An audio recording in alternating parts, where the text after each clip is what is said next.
I'm Teisha Bader, and in the news, marking 50 years since the brutal murders of 11 Israeli athletes and coaches at the Olympic Games in Munich, Germany in 1972 at the hands of Palestinian terrorists. Marking the commemorative anniversary with official state ceremonies held in Munich, attended by Israel's president, the families of the slain athletes, and other dignitaries and Olympic athletes, where the president of Germany apologized for his country's part in the tragedy, a long-awaited apology and a compensation agreement after a 5 decades-long fight for some measure of justice. Well, also present at the ceremony in Munich was Yael Arad, the first Israeli ever to win an Olympic medal. 20 years after the Munich attacks, Yael won the silver for judo in 1992 at the Summer Games in Barcelona. She dedicated that medal to the memory of the Munich 11. Last year, Yael was appointed president of the Olympic Committee of Israel, and we are so honored to have her join us now from Israel here on JBS. Yael, thank you for taking the time.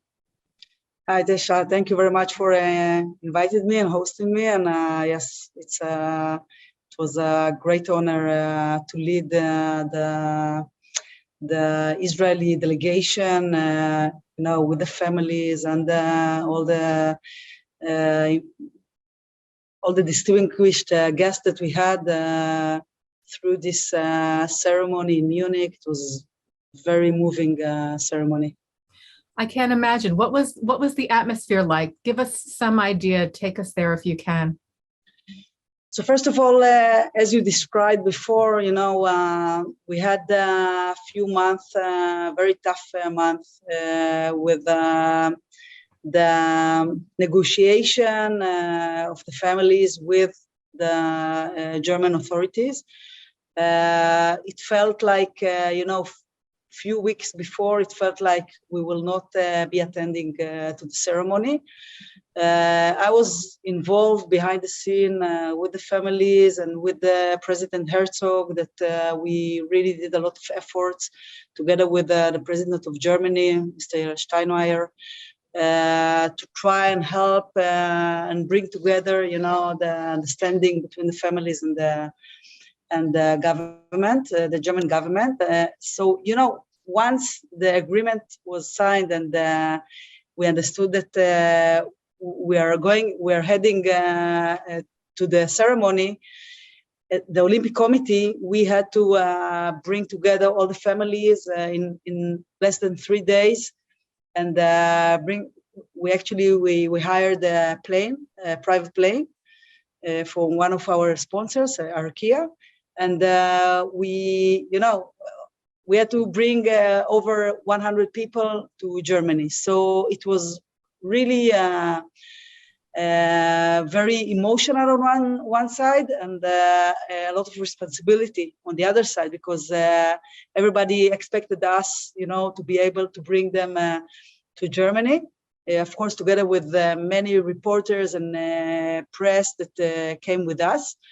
The ceremony was, it's not only the ceremony, because, just to get to Germany, and that we all know that not only the massacre is part of the heritage, between Germany and Israel, of course, also the Holocaust.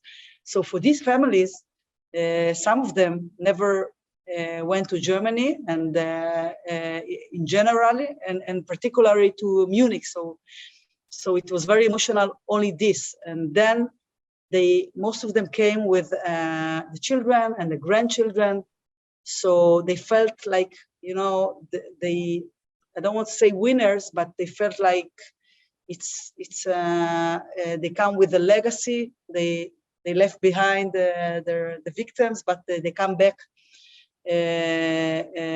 stronger, not only with the agreement, but also with big families. So this is, for the beginning, was very emotional. And then, of course, the 2 ceremonies. One was the preliminary ceremony that was in the Olympic Park, only for the families and some of the, like the mayor of Munich and some other important people from the German delegation, and of course the Ministry of Sport in Israel, Mr. Tupper. And there we had a very emotional ceremony, and then we went to the big ceremony that you probably saw on TV. You know, Yael, there's so much here that you just described, so many levels of emotion, of historic significance in this ceremony and everything leading up to it. I just want to go back a little bit. You were talking about the many months and actually years of talks between Israel and Germany, between the families of the slain athletes and the German government to get compensation, to get an apology. That seemed to me to be even greater than the compensation, an apology, an acknowledgement of epic failure, of catastrophic failures on the part of Germany. Of course, the attack was carried out by Black September, which was a Palestinian terrorist organization. But Germany, if people don't know, failed in so many ways in their response. Firstly, there was apparently intelligence information that they received before the attack that something could happen, that something like this could happen. They did not act on that. Yeah, there were 17 preliminary signs that something is going to happen, and nothing. They even didn't brought it to the knowledge of the intelligence.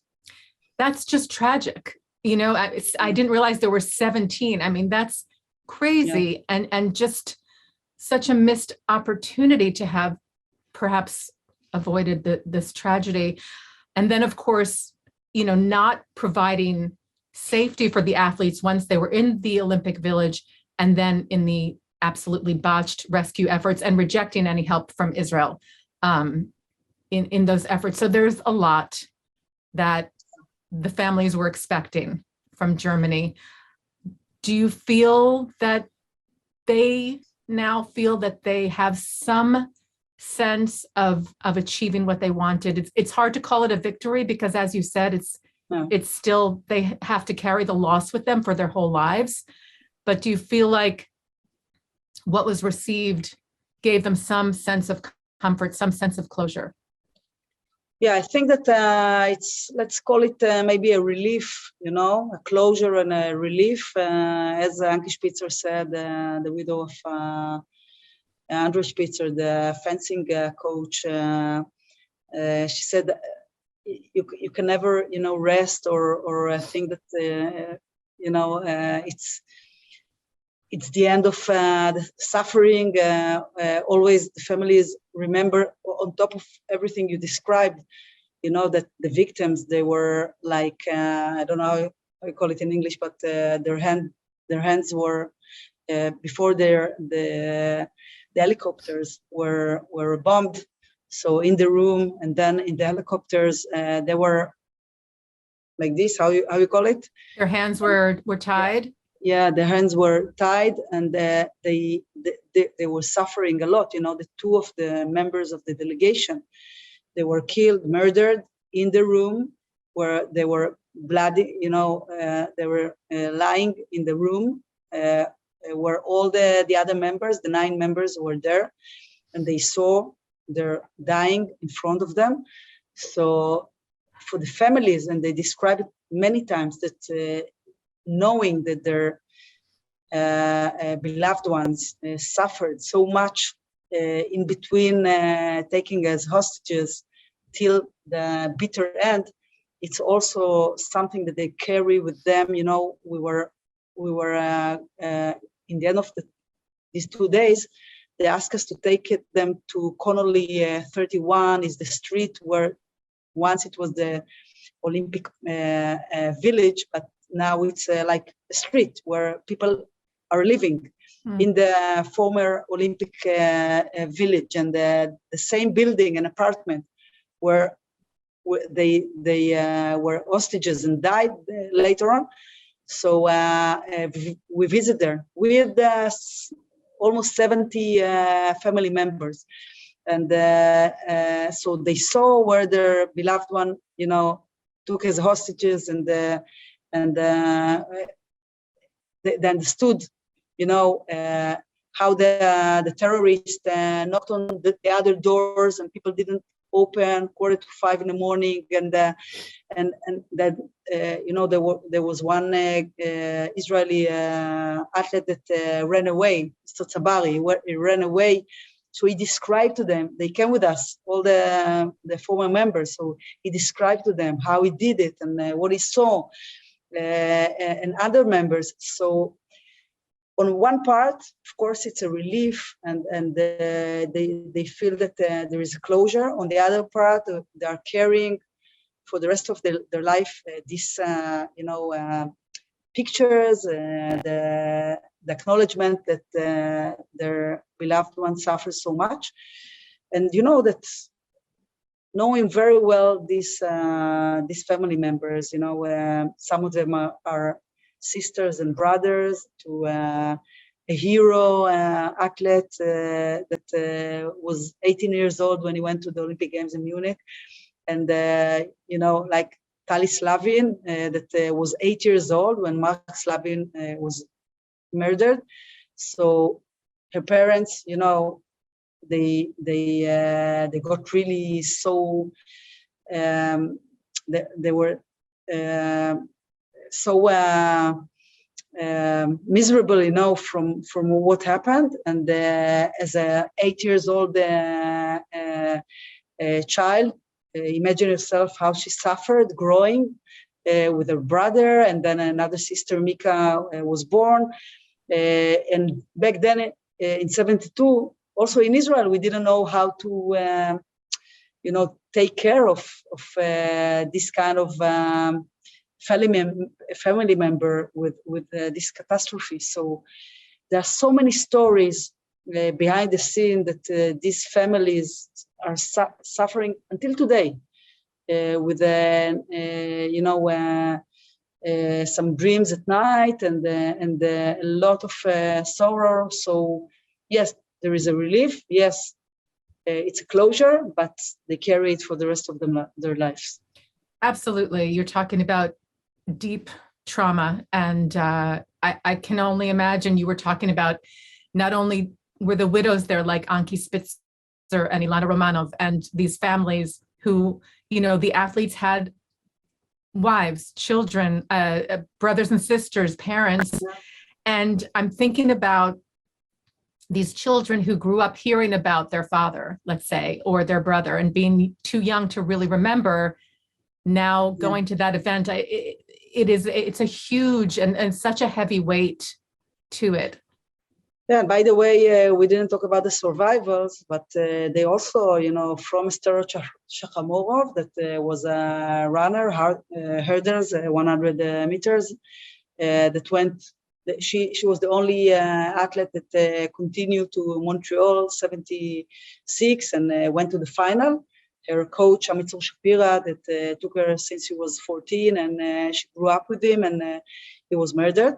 So, but all the other survivors that also came with us to Munich and are part of the family, the Olympic family, they suffered also a lot. Some of them are in post-trauma until today, and suffering a lot. And it's really, I don't, we know, unfortunately, we know a lot of stories about terror attacks in Israel, but this kind of story with, such horrible murder, brutal murder on one hand, such a disaster of, the German police and the forces, special forces that didn't do anything or ran away. Such a ignorant of the government that, it's hard to understand. And also the president of Germany was brave enough to say that no one can understand why it took 5 decades, that they will take the responsibility and open the archives and show the files and the information and share with families, with Israel, with the world, and apologize. And yes, also, it's not enough to apologize and then take responsibility only in words, It's about time that they give some compensation. Sometimes people ask me, why do you need compensation, for the families? It's all about money. No, it's not all about money. It's all about responsibility. It's all about how much they suffered. It's all about how ignorance was there. And yes, it's not enough to give words, These Absolutely. people suffer so much that yes, they deserve also some compensation. It's okay.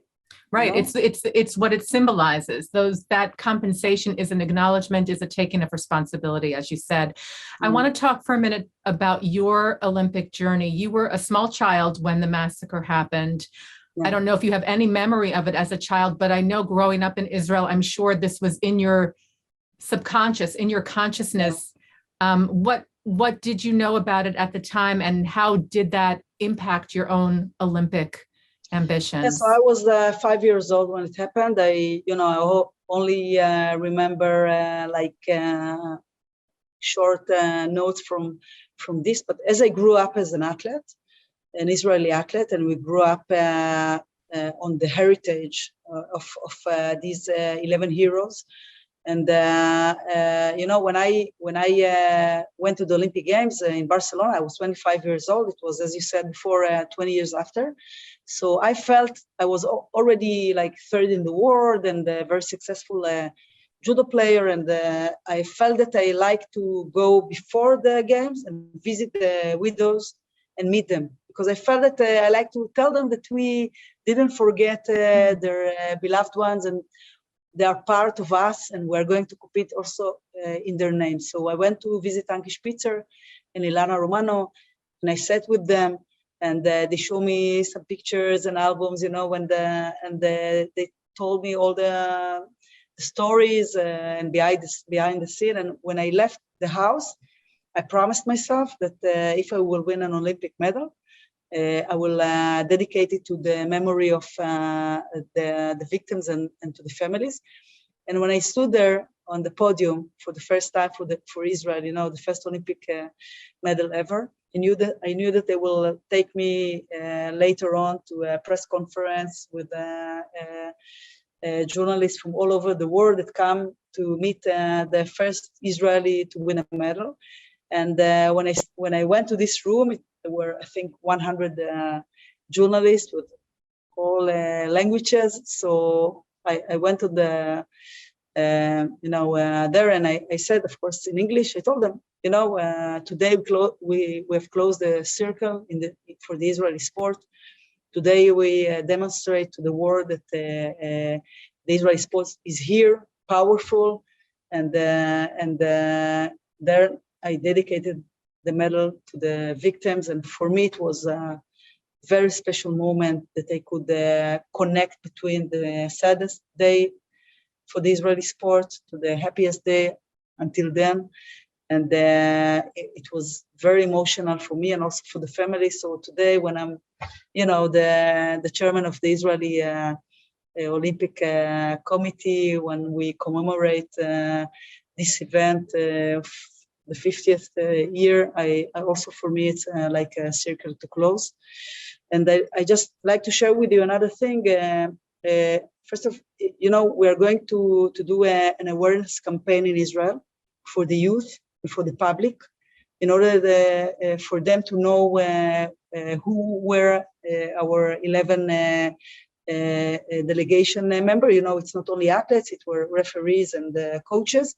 And we're doing it with the social media. We have a partner, advertisement agency in Israel, a publicist that is doing pro bono with us.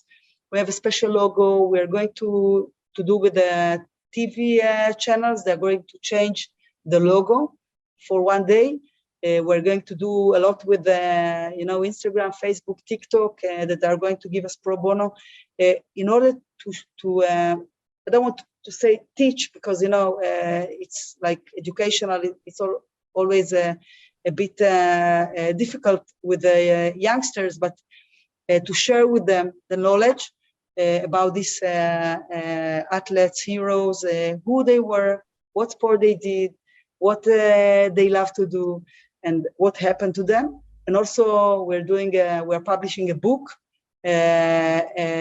which every family, we ask them to write a letter to their family member that was murdered.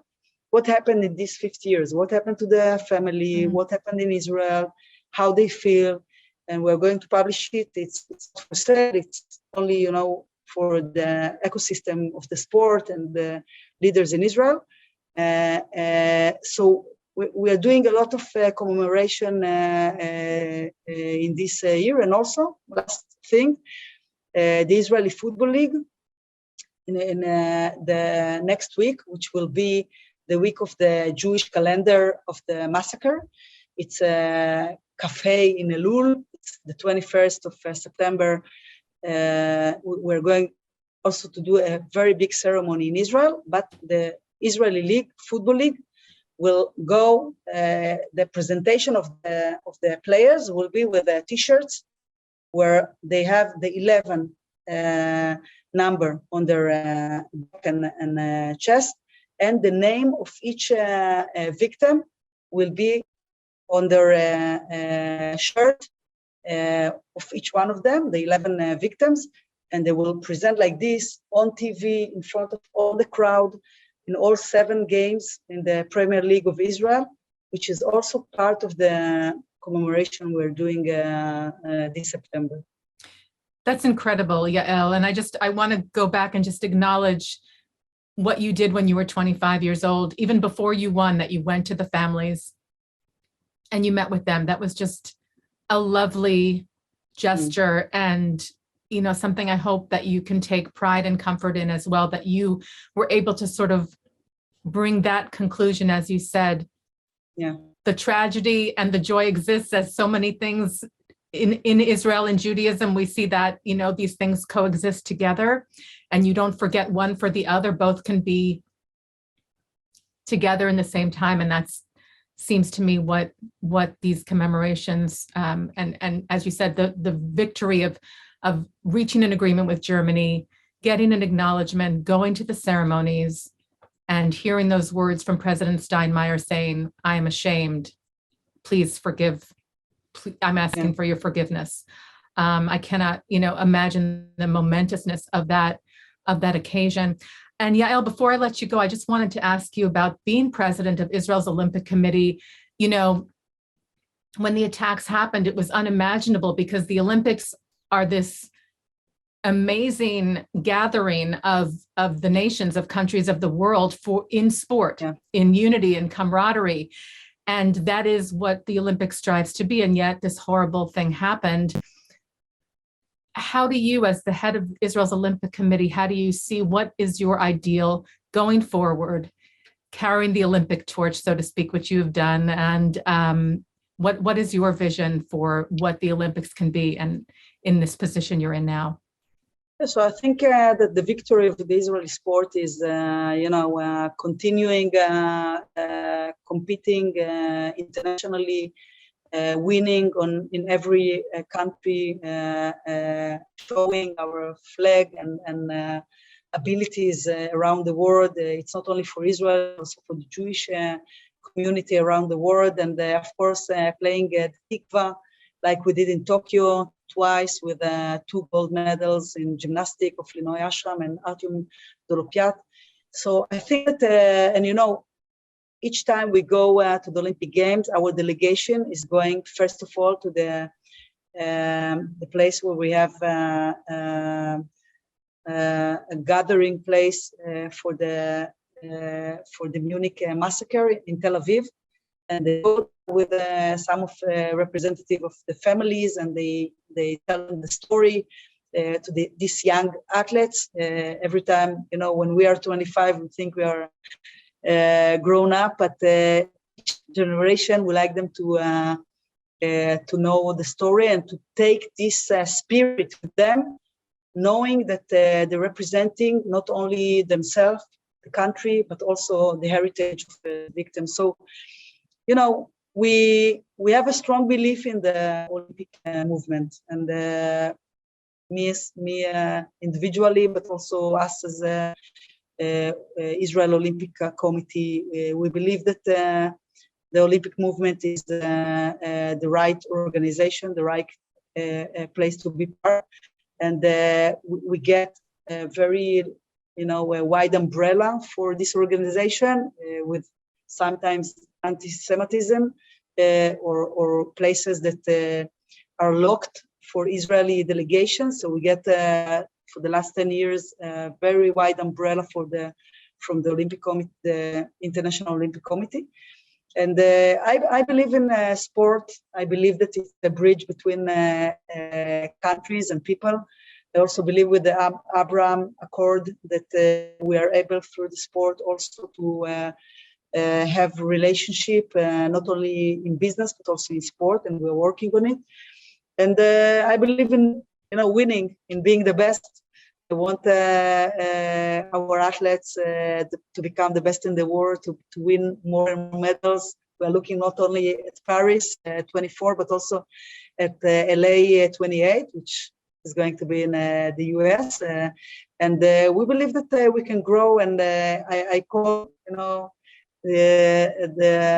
everybody that watching us, first of all, to join and see our social platforms of the Israeli Olympic Committee in Instagram and Facebook. We are sharing a lot of information. You can be proud and be part and follow.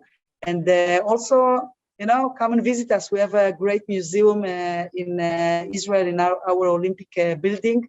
It's an Olympic experience where you can see the Israeli champions, but also memories of the massacre of Victor, 50 minutes of a great interactive show.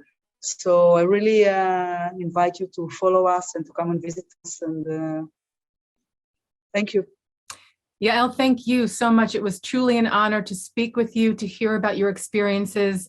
And we wish you only continued success in what you're doing and inspiring the youth to follow in your footsteps and the footsteps of so many others, and in remembering, of course, the slain athletes, coaches, and trainers in the Munich 11. May their memories always be for a blessing. Yael Arad is Israel's first ever Olympic medal winner. She is also president of Israel's Olympic Committee, and we thank her so much for joining us here on JBS. And thank you, as always, to our director, Sloan Copeland, managing director, Dara Golub, transmissions manager, John McDevitt, technical manager, Michael Paley, and to our producer, Carol Lilienthal. And thank you for watching In the News. Be well.